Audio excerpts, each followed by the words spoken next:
جغرافیہ چھٹی جماعت سبق نمبر 2 آئیے بلدی خطوط استعمال کریں۔ گلوب پر موجود افقی یعنی آڑے خطوط کو عرض البلد کہتے ہیں اور عمودی یعنی کھڑے خطوط کو طول البلد کہتے ہیں۔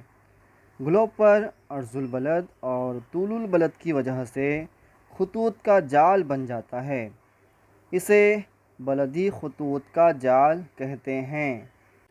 اس سبق کا ہمارا پہلا نقطہ گلوب سے دوستی ہے۔ گلوب کا مشاہدہ کر کے درج ذیل سوالوں کے جواب دیجیے۔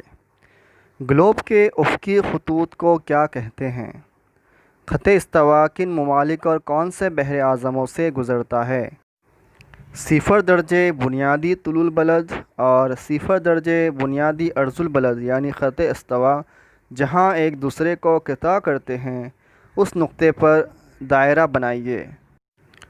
کون سے بحر اعظم چاروں نصف کروں میں پھیلے ہوئے ہے؟ کون سے بر اعظم چاروں نصف کروں میں پھیلے ہوئے ہیں؟ تمام طول البلد کون سے 2 عرض البلد پر آ کر ملتے ہیں؟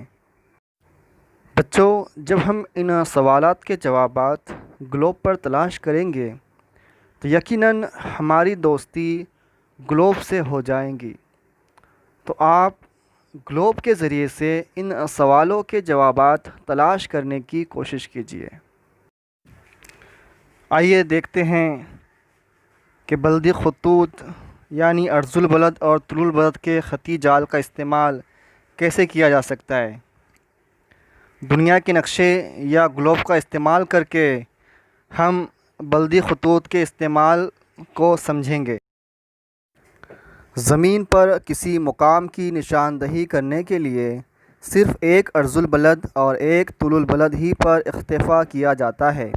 مثلاً دہلی، یہ مقام 28 درجے 36 منٹ 50 سیکنڈ شمالی عرض البلد اور 77 درجے 12 منٹ 3 سیکنڈ مشرقی طول البلد پر واقع ہیں۔ زمین پر کسی بھی علاقے کی وسعت بتانے کے لیے ہمیشہ اس علاقے کے انتہائی سروں کے عرض البلد اور طول البلد کو ذہن میں رکھا جاتا ہے۔ مثلاً